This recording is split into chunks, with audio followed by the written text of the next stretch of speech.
రాష్ట్ర వ్యాప్తంగా నేడు జరిగిన తొలి విడత గ్రామ పంచాయతీ ఎన్నికలు ప్రశాంతంగా జరిగాయి. యాదగిరిగుట్ట మండలం మైలారిగూడెం గ్రామంలో సర్పంచ్లను ఏకగ్రీవంగా ఎన్నుకున్నారు.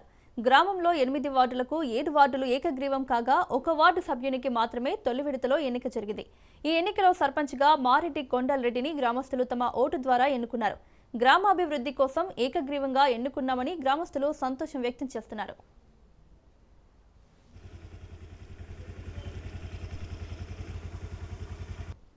తెలంగాణ రాష్ట్రంలో యాదగిరిగుట్ట మండలం మైలారగూడెం గ్రామంలో తొలి విడతగా జరిగిన గ్రామ పంచాయతీ ఎలక్షన్లో ఇవాళ సర్పంచ్ను ఏకగ్రీవంగా మైలారగూడెం గ్రామ పెద్దలు అందరూ కలిసి ఏకగ్రీవంగా ఎన్నుకోవడం జరిగింది. అదేవిధంగా ఉప సర్పంచ్ని కూడా ఏకగ్రీవంగా ఎన్నుకోవడం జరిగింది. 8 వార్డులకు గాను 7 వార్డులు ఏకగ్రీవంగా ఎన్నుకోవడం జరిగింది. తెలంగాణ రాష్ట్రంలోనే ఒకే ఒక వార్డు ఈరోజు పోటీలో జరిగింది. అందులో కూడా మేము విజయం సాధించినాము.